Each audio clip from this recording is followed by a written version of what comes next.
Hi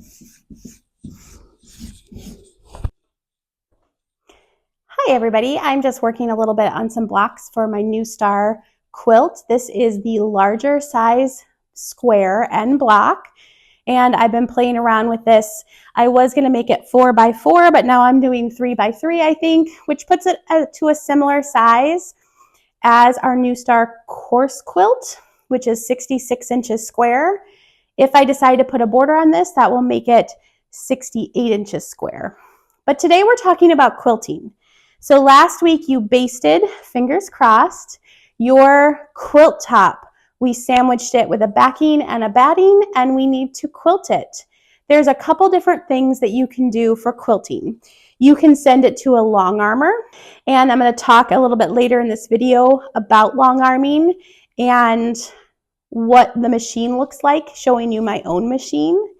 You can quilt your quilt with straight line quilting, which is typically horizontal straight lines across your quilt or vertical straight lines across your quilt. You can also do a grid, and you can do that by marking a grid or marking those lines on your quilt and quilting on top of those lines. You can use a seam guide and use that to help you mark your lines. You can also, on the new Star quilt, follow the lines of the quilt pattern itself, either sewing lines in the ditch right along the seam, sewing quilting lines on either sides of the seams, or going in a diagonal and just following point to point. So those are all easy ways to straight line quilt your quilt. Other things you may need are a Hera marker or a fabric marker. And I'll show you a Hera marker in the video as well. It's for marking creases to sew on top of in your quilting. And I don't show any fabric markers, but you can use any fabric marker that will then disappear through washing or heat.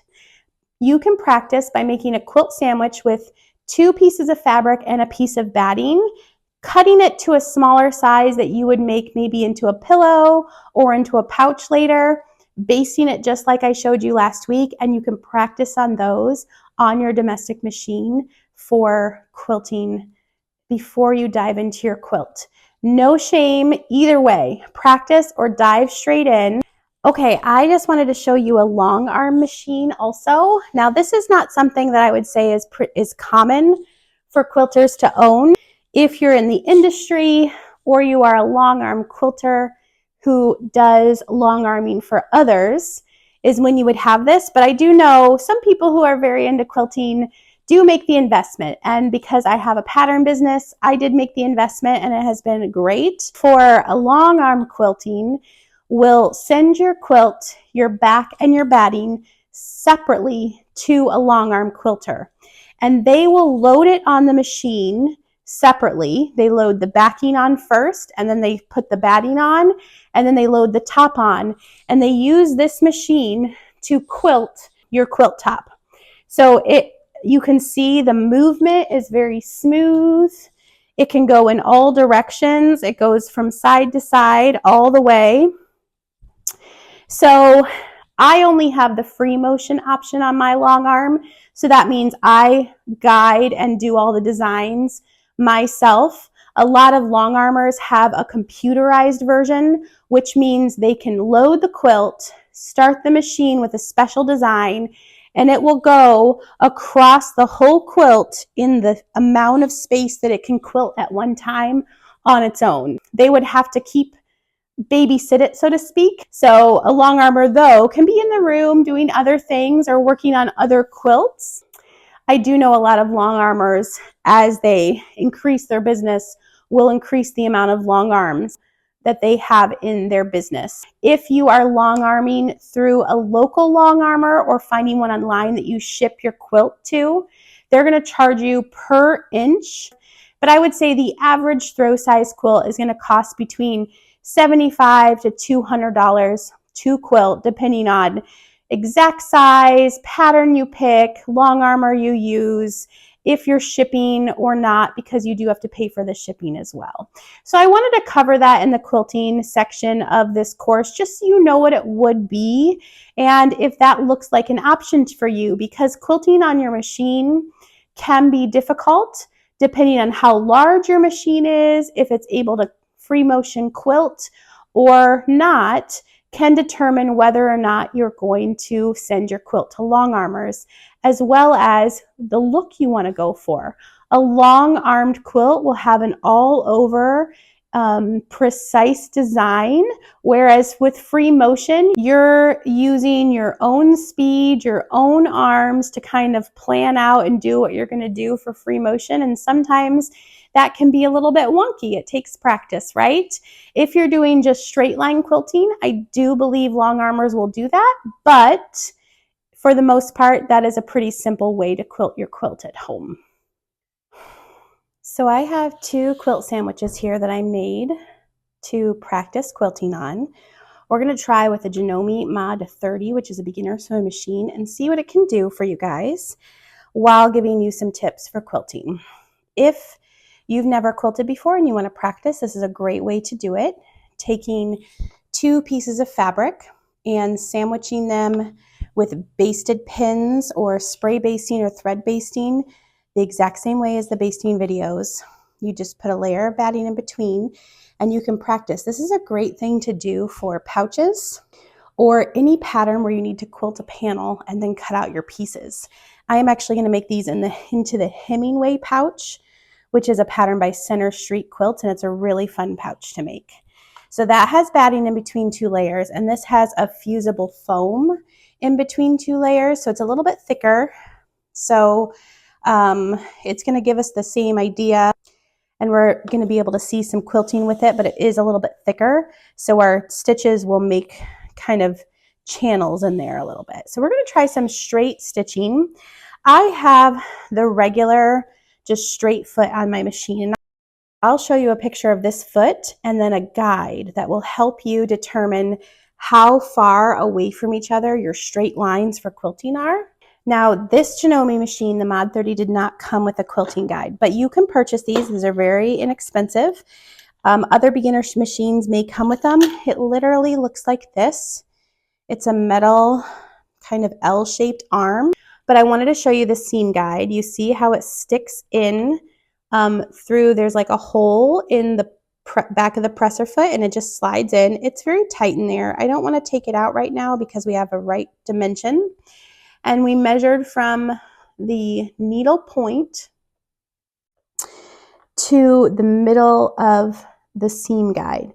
And if you can see kind of, you'll get it from a better position that it comes out and it comes down as an L, but then it kind of angles and lips up. So to turn this around on this side, this part of it would end up extending back here, and it would be much harder to keep that in line with your seams. That's what I'm saying about having the opposite version of this would be really great. So you can see that there is a guide in the back of your foot that you just slide it in, and then you place that guide for your seams a certain amount of distance away so that your needle and the guide are where your new seam is and your old seam is. We're going to see how this works, because sometimes with the thickness of a quilt, your presser foot pushes down too hard and it makes dragging on your quilting. We don't want that to happen. So we're going to try out potentially a walking foot, and you can buy these aftermarket or through the brand that your sewing machine is. And they just attach to your machine, very similar to your presser foot already. And I'm also going to try out and share with you free motion quilting, which is a lot of fun, takes some getting used to. But I don't have my free motion quilting foot in here. These are actually tools for a different Janome machine I have. I would say this would be a next step up. So for quilting anything, just like we pinned from the middle out for our basting, we want to start quilting from the middle out. What that means for a small piece like this, whichever way your straight line quilting is going, if it's going this way, you would start in the middle here.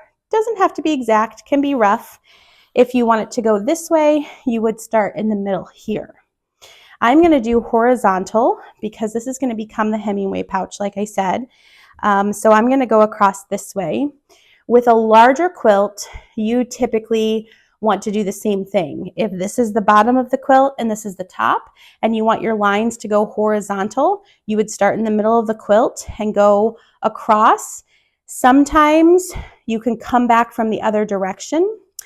If there's too much dragging, you're going to get some pull in your fabric and you might want to continue from one side, but you would sew from the middle and continue those lines all the way down and then all the way up. That helps you have less fabric in the middle because you're going to have to push that extra fabric through this throat space here. So in this instance, what we would do, being a mini quilt, is kind of roll up that fabric. Now, how do we get started? What we're going to do here is we're going to mark a starting line. And this is another way you can quilt as well if you do not have a guide that you can attach to your machine. So because I want to start in the middle, I'm going to roughly place my ruler in the middle here, and I have a Hera marker. This is not a marker, but it makes a crease or a line. It's almost like a letter opener. So I'm going to use this, and along the edge of my ruler, I'm going to mark a line using this curved edge, and it's just by depressing it down and moving it in a line motion. And it might be kind of hard to see on camera, but I'll try and hold this up. And maybe you can see there's a crease now along the middle of my piece. What you can do if you don't have a stitch guide for your machine is mark more lines however far apart you want. 1 inch, 2 inch, 3 inch, by just aligning on that crease now. We align our 3-inch line and we make another line straight down, and you can just then sew right on top of those lines. That's a great way to mark for quilting. You can do horizontal lines or vertical lines. You could do a grid. So first you do horizontal, then you do vertical. You could do on the diagonal, which is a little bit trickier, but it kind of helps that our new Star quilt has squares, and I'll show you why. For our new Star quilt, I just brought over a block. Since it's all squares, so we have a big grid, it's really easy to quilt in straight lines, and you may not even need to mark. You could just literally stitch in the ditch, which means you put your seam or your quilting line exactly in the ditch of the seam. And you can do that on every seam going vertical or horizontal or the grid.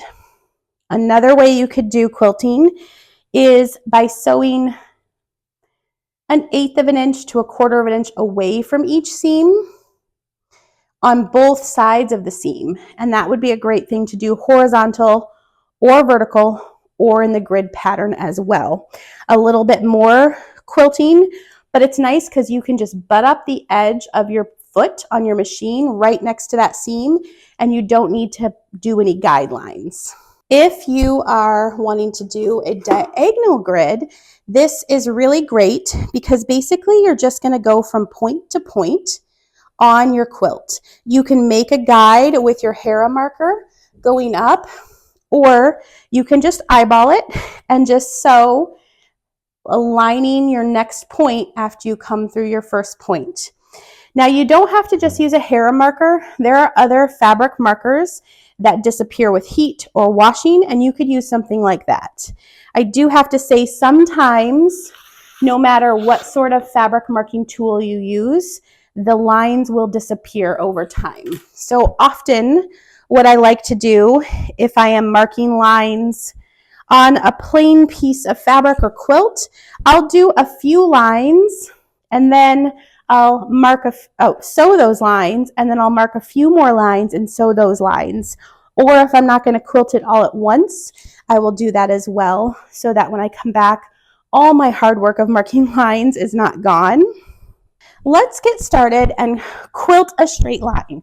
Now, the trick with this is we want a very straight seam. It's not really a seam, it's like a quilting seam, I guess, but you want that to stay as straight as possible, so staying directly on top of your line that you marked is ideal. You are going to need to stop every so often to take out pins if your pins are in the way of your line. I have a pin here that's in the way of my line. And you know what? I'm going to put on my little table so we have a little bit more room to feed this through. This is the table here, and I think it works for this.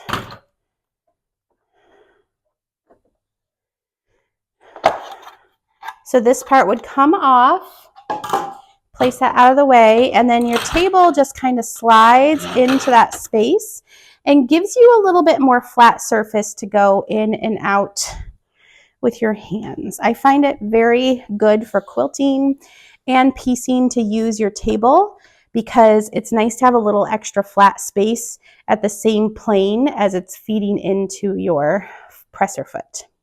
Stitch length is kind of up to you. I like a slightly longer stitch length for my quilting. So I typically put it around 3 for my stitch length, but play around with it and see what you like. Your machine may show a 3 slightly smaller. And remember when you're quilting a quilt. So it's a little different when you're quilting a quilt sandwich because typically I like to cut my quilt sandwiches like this for practice or for a pouch and at a larger size so that I trim down those pieces I need. In that case, a smaller stitch length is probably beneficial because we don't want those stitches to unravel after you cut through them. A way to get around that is as soon as you cut a piece out, do a like 1/8 inch stitch all around the edge to kind of lock those stitches in place. But with a quilt, we have the edge of our quilt top, and that is what we're going to trim down our batting and backing to once everything is quilted. So we want to stay within 1/8 of an inch to 1/4 of an inch to the edge of our quilt top when we're quilting. And therefore you can backstitch in that very little space so that those stitches don't come open. You don't have to, but that is a good practice to get into. Just 1 or 2 stitches back and forth, very little, contained in that small 1/4 inch border around the edge of your quilt, because your binding, when you sew on your binding, is going to cover those stitches. So I am just doing a back stitch because I'm used to it. The other thing to remember, depending on if your machine has this option or not, is if you ever stop quilting to take out a pin, make sure your needle is in the down position. So it's through the fabric and it's holding everything in place. My machine here, I have to put the needle in the down position after I stop. You might not have a button to do that, but you can use the wheel at the side to turn your needle down. Or you may have a machine that automatically stops in the down position.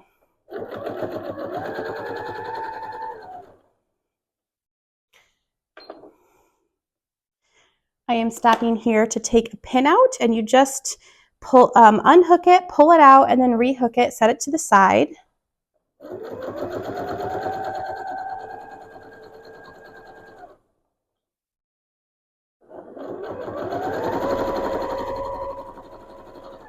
What I'm doing with my hands is I am holding it on either side of the presser foot so that I'm keeping that fabric smooth and taut from the needle out. I'm not pushing or pulling the fabric. I'm just trying to hold it taut and guide it through, keeping my needle in line with the crease or mark I made.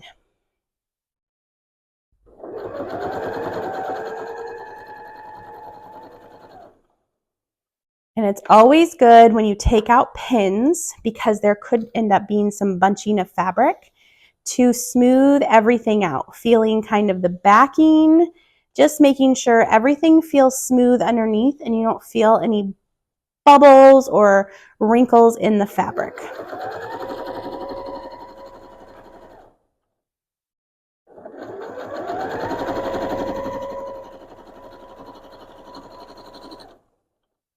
I've come to the edge and I'm going to lift my foot and pull my fabric out and cut my thread off pretty close to the edge of the fabric.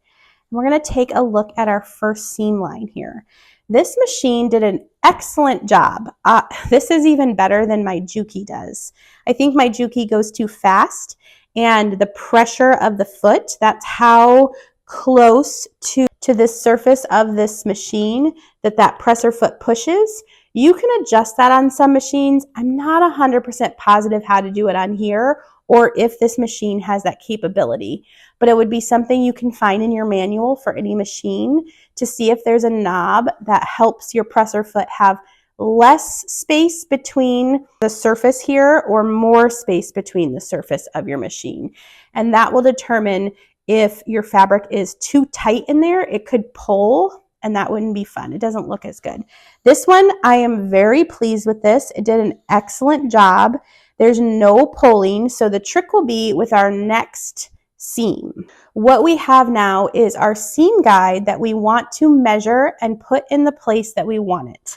I'm going to do, because this is for a pouch, I'm going to do seam lines that are maybe 1.5 inches apart. That would be from here to here. And so I'm going to use this measuring tool. Any little ruler will work, and put it on where the needle point goes and extend it over to the seam guide and align it so it's about 1.5 inches. To measure, you are going to, this is a great measuring ruler. It's for gauging hems, but I like that it has these little divots in it so that I can kind of hook it on the needle for things like this. And I'm going to measure and move the seam guide out to my 1.5 inches. It doesn't have to be perfect, because as long as you keep the needle and the seam guide aligned, you don't have to worry if it's exact. You just keep those two on the seam and the next seam and you're good to go. Everything will be even. So let's try this out. As you can see, I have a little bit more fabric now that are going to be bunched up. That is the only bad part of a seam guide. Unless you purchase one, and I actually have never done this, and so I would think they exist, but I'm not sure. Because of the direction of the seam guide, it does not easily go on the other side of the foot because of the part that extends this way. So if you can find a seam guide for the opposite side, ideally to me, your seam guide comes out on this side of your foot to measure so that you can push all this extra fabric to the outside of the machine instead of bunching it up here in the throat space. Because we want our seam guide to be on top of our seam, and our needle is where the new seam is. And I'll show you another video of this from that vantage point so you understand what I'm talking about in a few minutes. So let's just get started here. And it's a little bit easier to keep things smooth now because the side where our current seam is already smoothed out. So we more need to worry about smoothing away from the seam and the needle towards the needle side. Going slow and keeping that fabric smooth so it doesn't wrinkle going underneath the presser foot is just what you need to do to make your quilting work really well.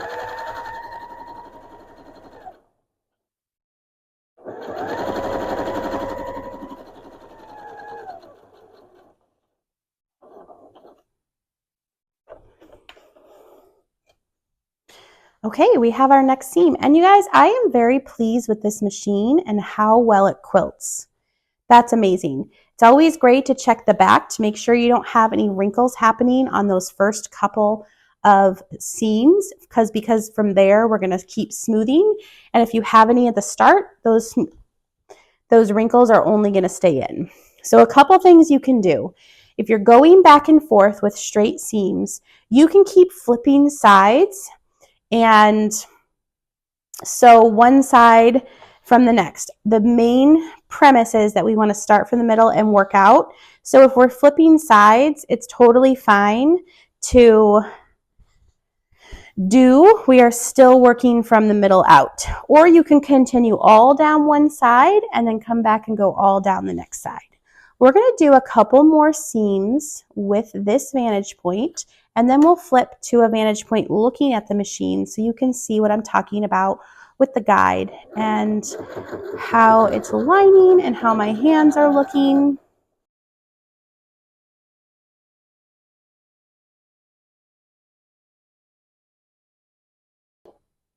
Oops. I'm sorry, I'm really used to a machine that has an automatic thread cutter, so I keep trying to go to push a button, but it's not happening. Okay, that was pretty good. Now I do see over time, I am kind of seeing that there's a tiny bit of pull. You see here where this is starting to wrinkle up against this pin. I would say because I've come towards the same side of our first seam a few times, I'm going to flip it over and come back this way.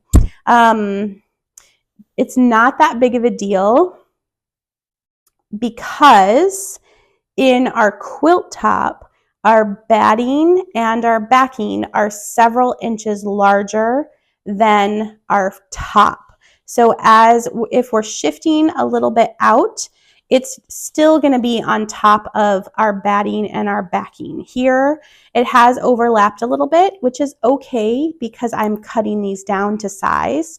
So keep that in mind if you decide to quilt something for a pillow or a pouch to practice. You want to cut them a little bit larger so that you can trim down if you have any shifting like that. Because you wouldn't want to start with an 18-inch square for an 18-inch pillow and end up having to trim it down for like a 16-inch square. So we're going to go to this other side and see how we're doing over here.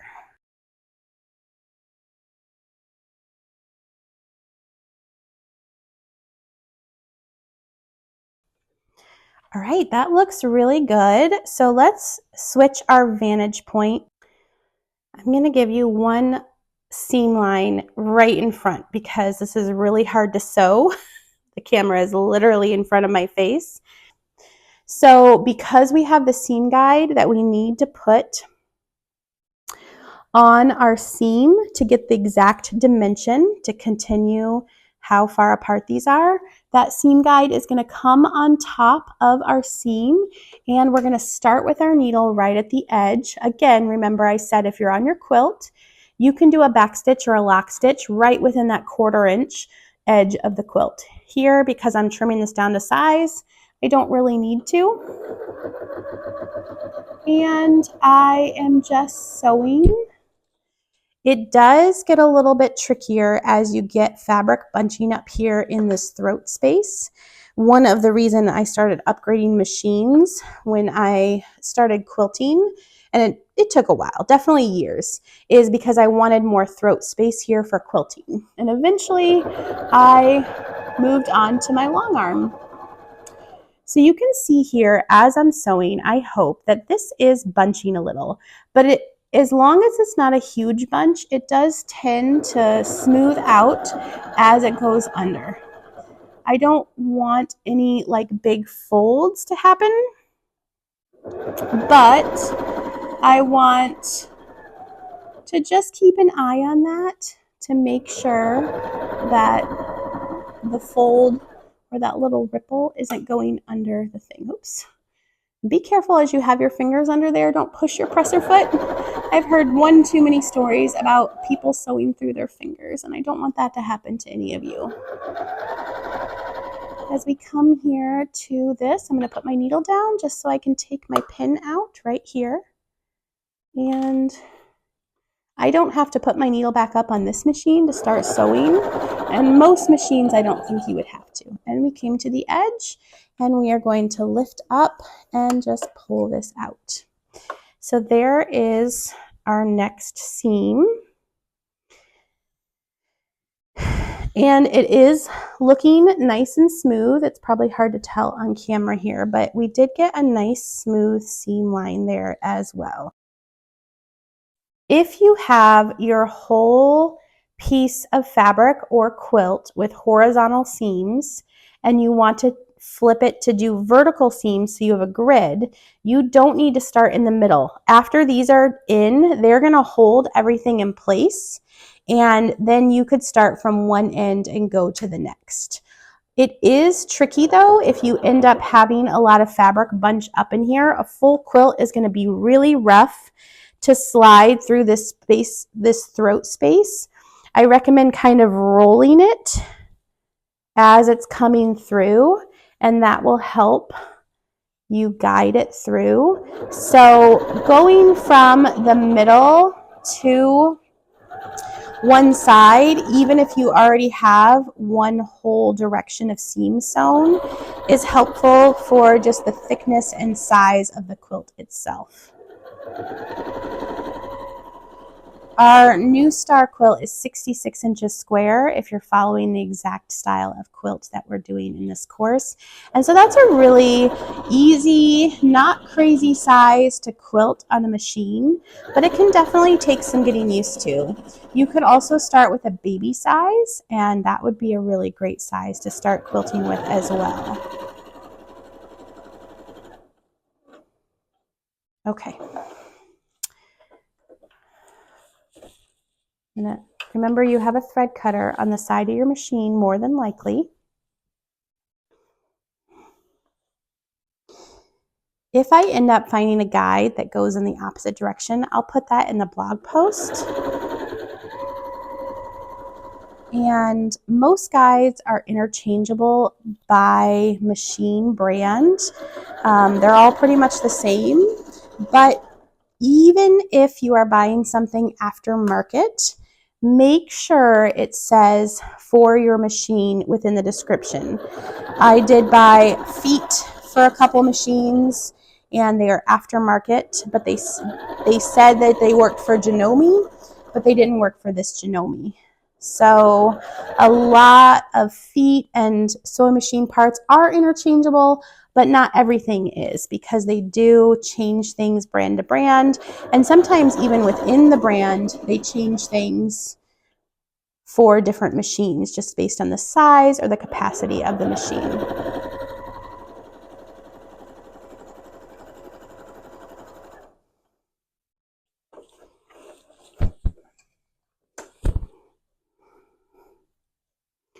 So we're getting some good quilting lines. I'm going to speed this up, and then I'm going to show you how to do a grid pattern on this one, and we'll come back when we're ready to do the horizontal or vertical lines, I guess, the lines in the opposite format of this. Okay, I'm going to put on a walking foot. I'm not sure if it'll fit. It is from a different Janome, so I have high hopes, but a walking foot looks like this. It's a little bit big and cumbersome.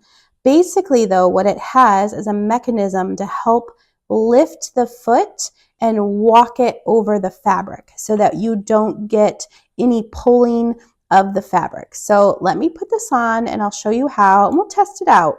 Worst case, it doesn't work. Most machines will have a version of walking foot that will work for them. So when you're looking up walking foot, just find one that fits for your version of sewing machine. So I took my presser foot off by unscrewing the screw through this hole that attaches it to the shaft here. And there is this spot on the walking foot that is like a little U shape that hooks around that shaft, and then you should be able to screw in. This is a bar that is movable, and you want this to be above, let me move my needle down, this part of the machine. So this is like the screw that holds the needle in, and you want this bar on your walking foot to be above that. So as your needle is moving up and down, it's helping the walking foot move up and down. So it can take a little bit of shimmy to get everything aligned, but if it fits your machine, it should all go on smoothly. Once it really starts to get tight, you'll feel it kind of straighten up. Don't be afraid to really tighten it on there. You want it to be nice and sturdy. We're going to bring our needle back up. We're going to set this down, and it looks like it may work. Sometimes these walking foots have a spot for your guide. Sometimes they do not. So that is something to consider. I'm not seeing a spot for my guide, so I'm going to have to leave that off and just eyeball it or use a hair marker to mark my lines. So I do want to mark my first line in the middle because I don't have any other vertical lines. So it doesn't have to be exactly in the middle, but again, I'm going to align my ruler marks with the horizontal lines and just do the hair marker for a registration mark for that first vertical line. Okay, so remember we're adding seams, quilting seams to make a grid on this. So we have all of our horizontal lines and we marked our Hera mark for our first vertical line. And we're trying our walking foot. So bear with me if this doesn't work.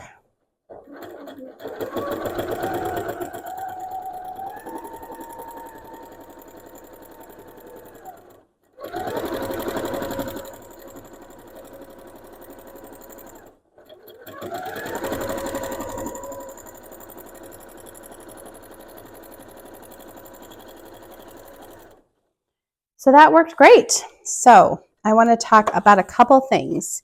You hopefully saw the motion of the walking foot. And because it lifts it up and moves it as it feeds the fabric under, there's virtually no pulling anywhere. And you could see probably that I didn't even really smooth or use my hands to hold anything out. So that is a great reason to use a walking foot, especially if your machine tends to pull the fabric so that you have little kind of puckers as you go along. Now, because I don't have my seam guide, I am at a little disadvantage. I can do more Hera markers or I can kind of eyeball it. With this ruler, I can actually hold it and keep it at the 1.5 inch mark, or just get me started. If you're comfortable with things staying in a straight line as you sew, you can just use it as a measurement to get you started where your needle should go, and then just eyeballing, keeping your seam over here the same distance away from the edge of your foot. And that's pretty easy to do because your machine should guide your fabric through pretty straight. But if you would like to every so often to double check that measurement or even hold your ruler as you're having your fabric guide through so you have a point for your needle to line up with. What you kind of want to think about is where your needle is going, is where you want to look, and that's where the fabric is going to kind of go to. So there's a couple different ways for you to keep those seam lines straight and even without a seam guide. The one thing I find with the Hera marker is that sometimes it's hard to see that crease depending on your lighting. And so using a marker that makes a mark that comes off with washing or heat actually can be very helpful.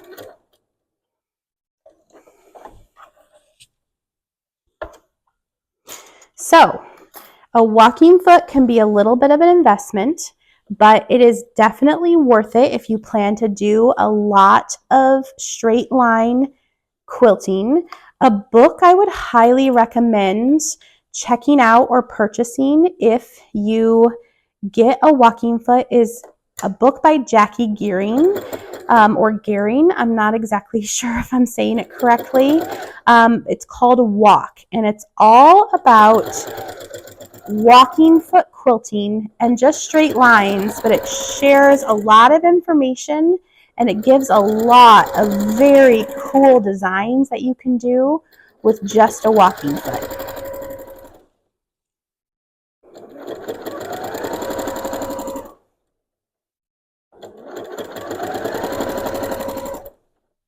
You can see before I get to the needle, as soon as my ruler kind of starts to lip under my foot is when I'm moving it.